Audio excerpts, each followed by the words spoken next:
kan sekarang yang mencuat nama untuk maju dalam pemilihan presiden 2019, nama Pak Jokowi, nama Pak Prabowo. Ketika di sosial media sedang panas atau misalkan ada satu isu, maka orang langsung, wah kalau nyerang Jokowi ini pasti kubunya Pak Prabowo, Gerindra, PKS. Sebaliknya, ketika nanti ada yang menyerang Pak Prabowo, wah ini pasti kelompok lawan, PDIP, PSI dan lain sebagainya begitu. Nah ini kan yang Anda kan cuma dua nih yang sekarang lagi solid nih, PKS dan juga Gerindra. Bagaimana Anda bisa mengatasi itu? Malah justru tidak ngembosi suara Anda gitu loh. Kita ini sudah biasa selalu jadi korban. Oh gitu ya? Jadi kalau misalkan ada orang teriak-teriak nggak cocok dengan pemerintah gitu, ini baru orang-orangnya Gerindra. Udah biasa, tapi suruh buktiin juga nggak bisa gitu kan. Jadi kalau misalkan nanti kita jadi korban semacam itu lagi, ya tangkap aja, silahkan aja. Selama ini udah terjadi kan beberapa orang ditangkap, tapi ternyata kan juga kita nggak punya link, gitu. Kalau soal kita di-blame berkali-kali itu sudah sering kita, dan kita udah biasa, kebal lah ngadepin kayak gitu. Tapi itu signifikan nggak mempengaruhi suara Anda nantinya? Ya enggak dong.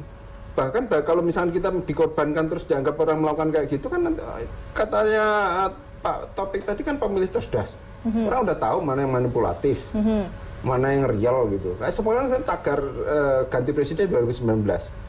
Orang kan kita juga nggak terlalu banyak mengandung effort, begitu kita sampaikan ide direspon positif, banyak orang kok ternyata puas ya pakai kaos ganti presiden karena terkesannya nggak puas karena listrik naik, saya nggak puas karena suruh ternak kalajengking, saya nggak puas karena suruh macem-macem gitu kan. Ternyata kan orang bisa mengekspresikan tidak cocokan dengan presidennya dengan pakai kaos gitu kan. Itu ternyata bisa oke gitu loh. Jadi kita nggak pernah khawatir menghadapi situasi macam itu. Pak Mas Heri, apakah Anda punya pandangan tersendiri ketika kemudian ada sesuatu rame di sosial media menyerang kubu satu sama lain, pasti kan selalu kubu lawan yang jadi yang selalu dituduh, oh ini dalangnya pasti yang melawan gitu. Apakah itu nanti signifikan untuk pengaruh suara?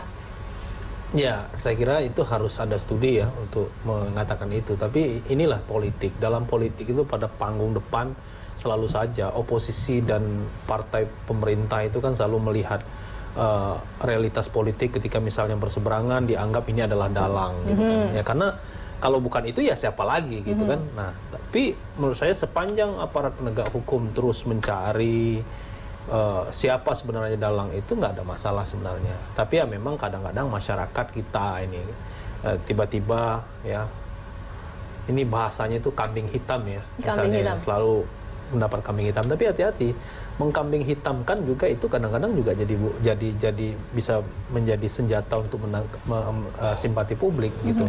Kalau terus gitu disudutkan simpati publik akan muncul gitu.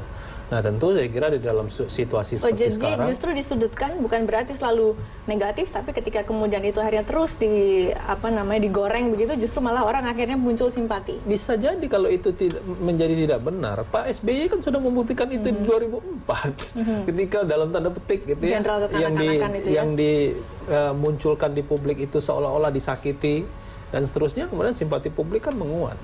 Ya jadi publik kita itu sebenarnya gampang terenyuh juga gitu. Tapi kalau misalnya vokal, kemudian berapi-api gitu ya, makanya saya kira itu kan style ya, gaya politik seorang komunikator politik kan beda-beda. Pak Jokowi dengan gayanya, Pak Prabowo dengan gayanya, dan masing-masing itu menurut saya dan keduanya itu antitesa lah ya. Pak Jokowi dengan gayanya seperti itu, Pak Prabowo dengan gayanya seperti ini, dan masing-masing juga publik terbelah. Ada yang suka misalnya dengan ketegasan, simbolnya Pak Prabowo. Ada dengan simbol kerakyatan itu adanya di Pak Jokowi. Dan semua memiliki pendukung. Nah ini yang kemudian dibungkus oleh politisi-politisi lain yang cari positioning nih. Karena udah diambil dengan tokoh ini.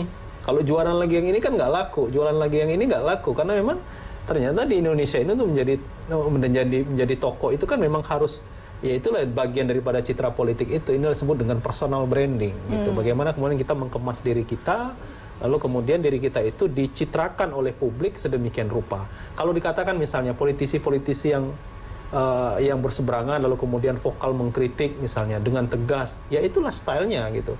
Dan publik juga akan menilai, ada yang senang, ada yang tidak.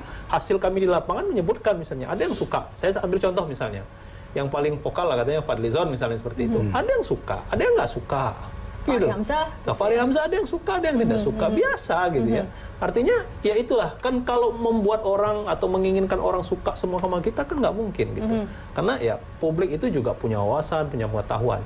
Politik itu adalah persepsi, dan kita tidak bisa mensitir persepsi orang terhadap kita. Yang Ketika kita pertama itu terbentuk, itu akan seterusnya diingat. Persis, itu kan menyangkut tentang karakter ya, karakter seseorang, bagaimana dia mengemas dirinya, tampil di publik gitu. Ya ambil contoh lah, misalnya muncul AHY misalnya di 2017 di DKI Jakarta, membangun citra dirinya seperti itu gitu kan. Publik lihat, kemudian publik menilai apa bedanya Pak SBY dengan AHY ya. Kira-kira seperti itu, positioningnya seperti itu. Nah, saya kira memang hari ini kalau kita melihat aktor-aktor politik kita melihat misalnya bagaimana politisi-politisi kita, saya sangat yakin. Ini makanya publik perlu tahu juga.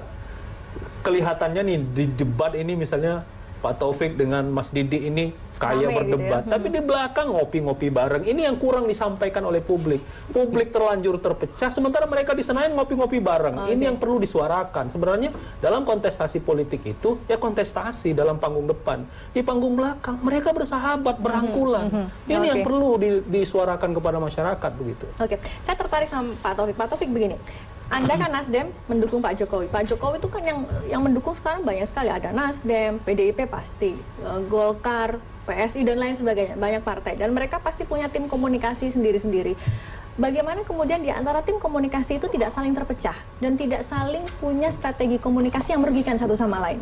Terkadang kan semakin banyak tim, semakin banyak ide, tapi kadang ada satu tim yang mungkin mengeluarkan satu statement atau satu desain komunikasi, tiba-tiba malah justru mematikan atau mengurangi simpati, dan itu sedang digarap oleh kelompok-kelompok lain.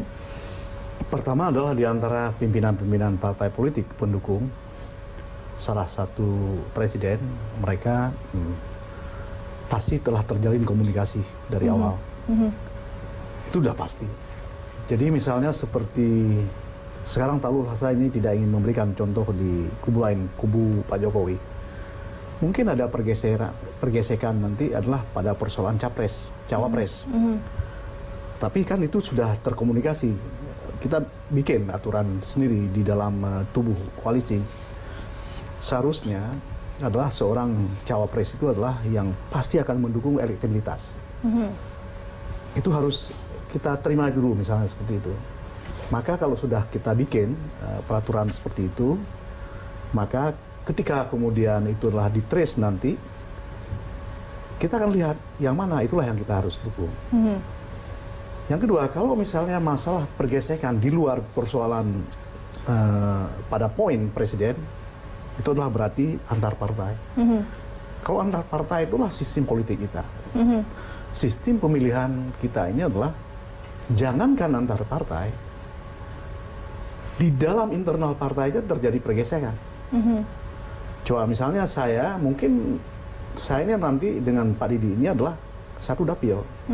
Pak Didi pasti itu bisa berkomunikasi dengan saya dengan baik. Dia bisa kalau belum Pak Didi satu dapil kita ya. Jawa Barat. Tolong diawasin. Nanti pasti Pak Didi itu bisa menelpon saya, ayo kita ngopi. Tetapi Pak Didi di internal partai itu belum tentu. Bisa Pak Frit, ya di internal kita saya bisa. Saya ingin mengatakan ya. Kalau empat Pak Frit mungkin berat gitu. Mungkin personal. Nah, itulah di dalam kenyataan adalah realitas yang harus kita terima dengan sistem pemilu kita. Seperti itulah. Karena kita bukan sistem distrik. Ya sistem seperti ini. Jadi persaingan itu lebih sengit itu dari internal partai. Kalau misalnya adalah kemudian di antara koalisi itu adalah partai-partai pendukung salah satu presiden, terjadi pergesekan di lapangan, itu adalah sebuah kondisi yang sudah diperkirakan.